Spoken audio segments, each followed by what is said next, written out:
Bismillahirrahmanirrahim. Assalamualaikum warahmatullahi wabarakatuh. Alhamdulillah wassalatu wassalamu ala Rasulillah wa ala alihi wa sahbihi wa man walah, amma ba'd. Kaum muslimin, para jemaah sekalian, para salafiyin yang semoga kita semua dirahmati oleh Allah Subhanahu wa taala. Dalam kajian yang lalu kita sudah menyampaikan, sudah membahas tentang adanya dalil-dalil umum yang menganjurkan zikir berjamaah. Jadi para jemaah sekalian, zikir berjamaah itu ada dalil-dalil umumnya. Walau sebagian ulama Ahlus Sunnah tidak memakai dalil tersebut. Karena memang masalah zikir berjamaah adalah masalah khilafiyah ijtihadiyah. Sesama Ahlus Sunnah wal Jamaah.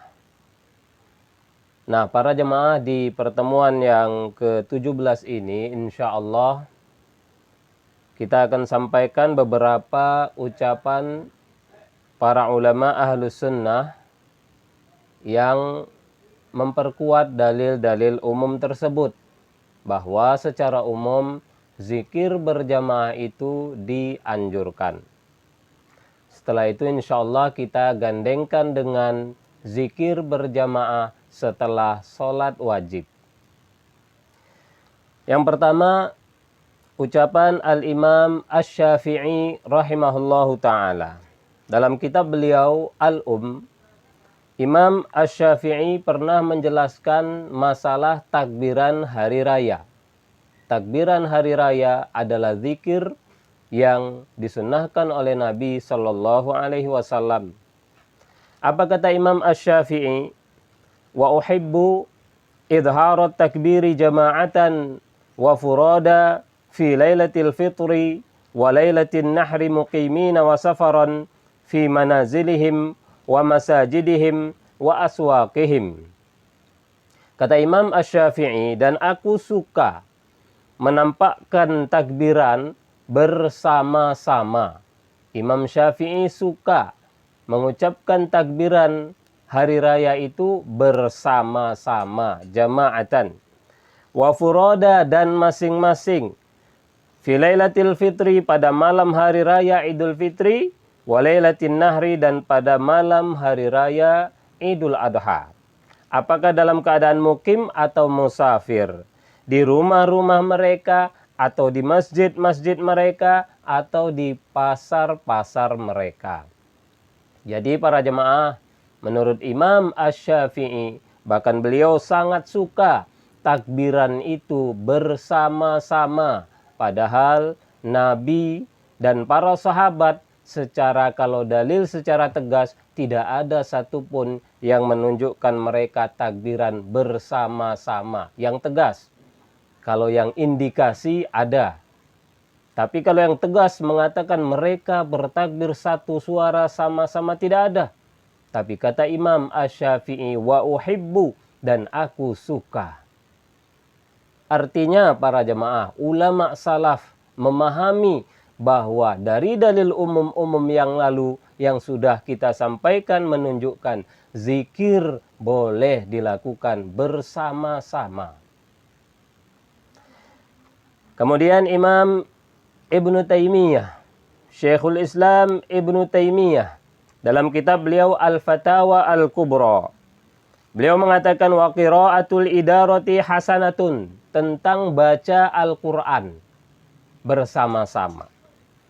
Qiraatul idarati hasanatun inda aktsaril ulama. Baca Al-Quran secara bergantian, berkumpul terus bacanya bergantian, idarah, berkumpul bergantian.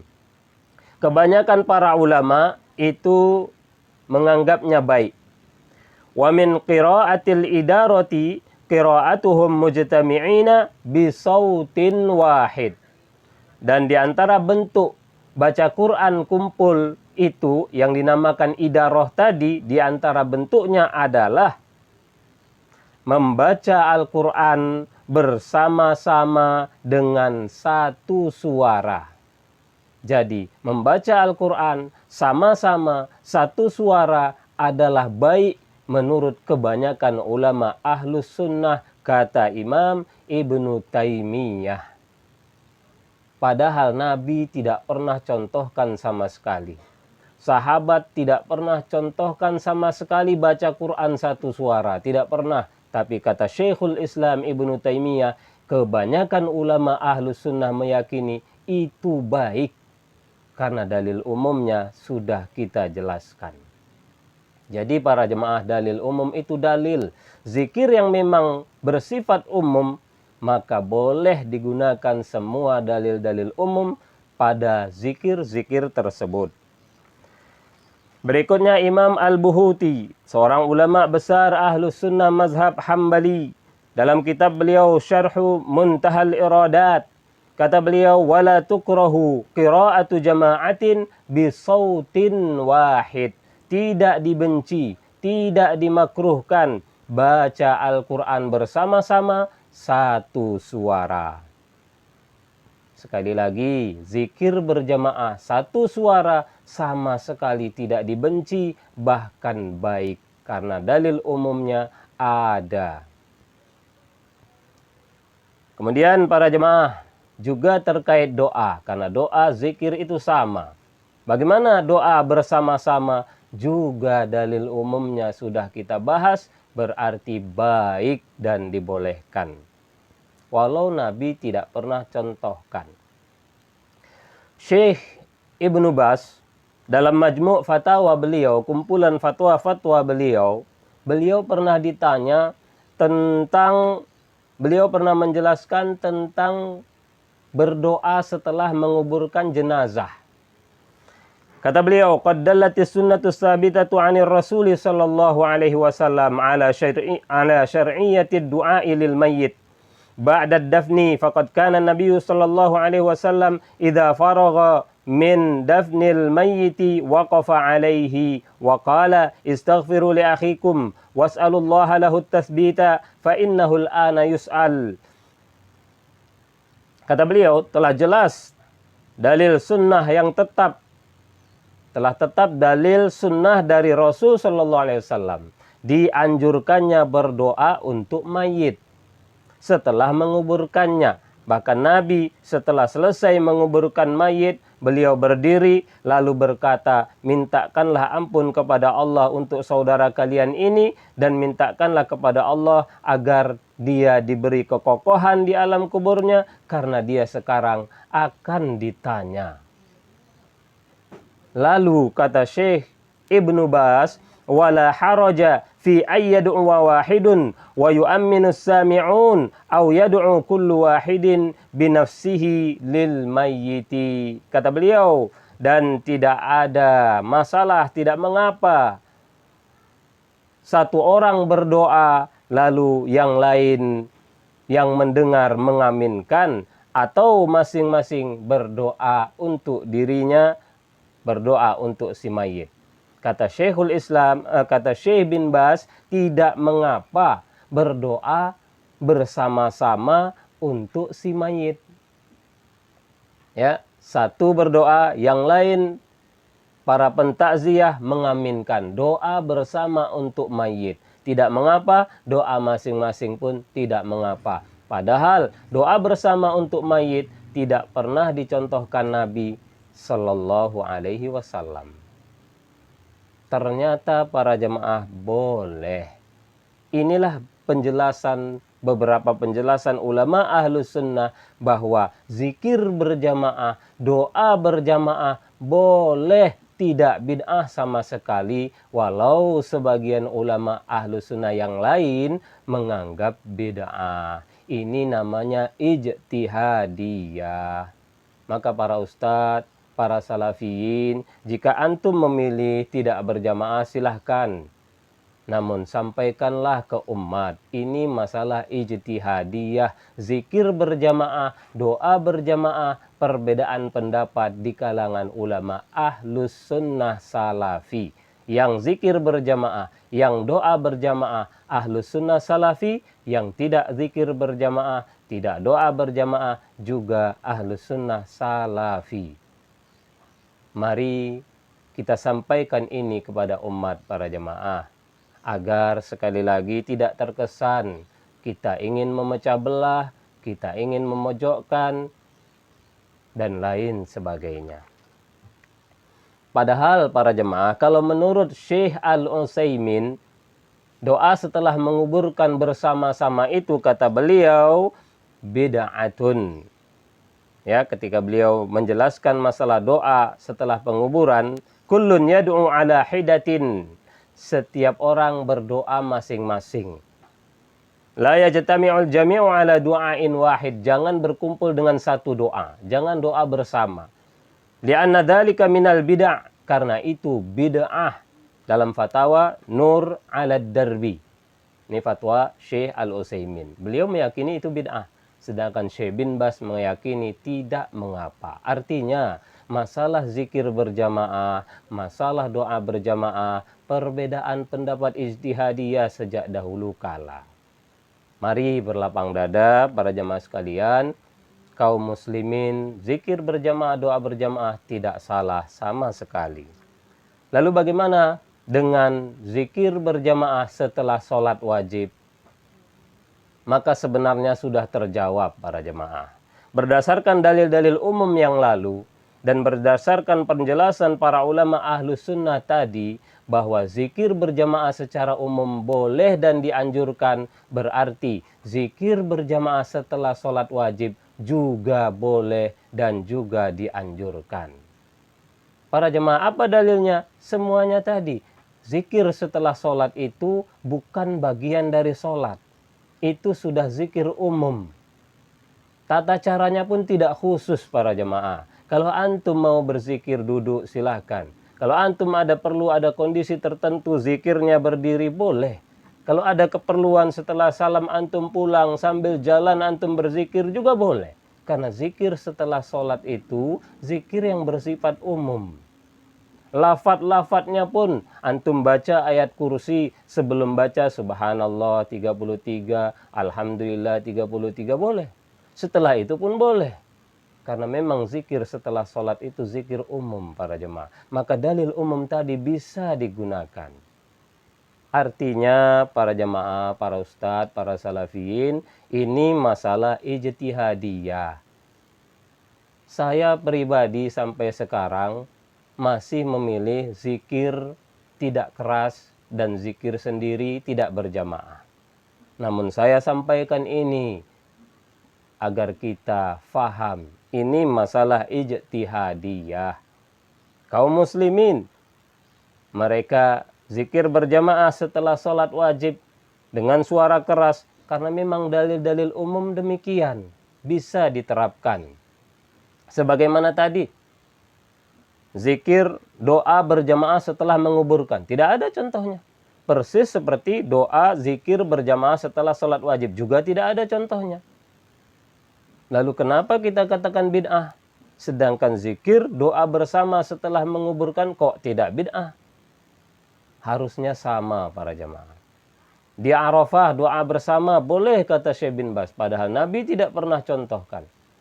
Kenapa zikir berjamaah, doa berjamaah, habis sholat wajib kita bid'ahkan? Sedangkan zikir berjamaah, doa berjamaah di Arafah tidak bid'ah. Ini sesuatu yang aneh sekali para jamaah. Sama-sama zikir umum. Kenapa yang di sana boleh tidak bid'ah? Kenapa habis sholat jadi bid'ah sesat? Ini aneh para jemaah. Sama-sama Nabi tidak pernah contohkan, sama-sama sahabat tidak pernah contohkan. Kenapa di Arafah boleh? Kenapa setelah menguburkan jenazah boleh? Kenapa baca Quran sama-sama satu suara boleh? Kenapa itu semua boleh? Zikir habis sholat tidak boleh. Ini aneh sekali. Ini namanya menggunakan dalil hanya sesuai pendapat saja. Maka mari para jamaah, setelah sholat itu zikirnya umum, sehingga ketika kaum muslimin menggunakan dalil-dalil anjuran zikir berjamaah setelah sholat wajib, maka itu diperbolehkan, termasuk masalah khilafiyah ijtihadiyah. Para jemaah, apalagi ada satu dalil, satu hadis yang terkait masalah mengeraskan, walau tidak tentang berjamaah. Kalau tentang berjamaah, dalil-dalil umum tadi yang lalu dan ucapan ulama tadi menunjukkan zikir apapun yang sifatnya umum, bukan yang di dalam sholat. Di dalam sholat itu pun masih ada bahasan ulama yang umum setelah sholat, maka boleh dilakukan bersama-sama. Bahkan untuk habis sholat ada hadis khusus tentang masalah mengeraskan suaranya, yaitu hadis riwayat Bukhari Muslim dari sahabat Ibnu Abbas. Kata beliau, anna raf'as sauti bidzikri hina yansarifun nasu minal maktubati kana ala ahdin Nabi sallallahu alaihi wasallam. Mengeraskan suara zikir ketika manusia selesai sholat wajib itu sudah ada pengamalannya di zaman Nabi sallallahu alaihi wasallam. Artinya zikir keras setelah sholat wajib itu sunnah Nabi dan sunnah para sahabat. Tinggal lagi berjamaahnya bagaimana? Boleh, karena dalil umumnya banyak. Saya sendiri tidak melakukan berjamaah dan saya tidak salahkan kaum muslimin karena ini masalah ijtihadiyah. Maka mari para jamaah, para ustadz, teman-teman saya, para ustadz salafi, perbaikilah apa yang terlanjur antum sampaikan di ceramah-ceramah memojokkan amalan zikir berjamaah. Mari, itu hanya pendapat sebagian ulama, sedangkan dalil umumnya sangat banyak. Bahkan jangan sampai kita mengatakan orang atau imam yang zikir berjamaah setelah sholat dengan suara keras, jangan sekali-kali kita katakan itu mengganggu yang mungkin masbuk, atau yang masih sholat sunat, atau yang sedang sholat sunat, dan lain sebagainya. Jangan sekali-kali kita katakan mengganggu, karena itu sunnah Nabi para jemaah. Nanti seakan-akan kita menuduh Nabi dan sahabat itu mengganggu. Karena jelas hadis Ibnu Abbas, mengeraskan suara zikir setelah sholat wajib, itu amalan sudah sangat dikenal di zaman Nabi. Artinya itu sunnah Nabi dan para sahabat. Tidak ada istilah mengganggu, tidak ada. Jangan sampai itu kita lontarkan. Kalaupun itu ada pendapat sebagian ulama, silahkan kalau antum mau ikut, namun jangan katakan kaum muslimin yang mengeraskan zikirnya setelah sholat wajib mengganggu. Itu pendapat atau ucapan yang tidak selayaknya. Demikianlah para jemaah yang semoga kita semua dirahmati oleh Allah. Kesimpulannya, zikir berjamaah apakah setelah sholat wajib ataukah di zikir-zikir yang lain, doa berjamaah apakah setelah sholat wajib ataukah di doa-doa yang lain, masalah khilafiyah, ijtihadiyah, mu'tabarah, masing-masing ahlus sunnah wal jamaah salafi. Mari berlapang dada, saya tidak menyerang ustadz-ustadz salafi, saya hanya mengajak, jangan lagi antum menyerang. Jangan lagi antum memojokkan. Mari berlapang dada. Demikianlah para jemaah. Semoga ini bermanfaat. Allahu a'lam bissawab. Assalamualaikum warahmatullahi wabarakatuh.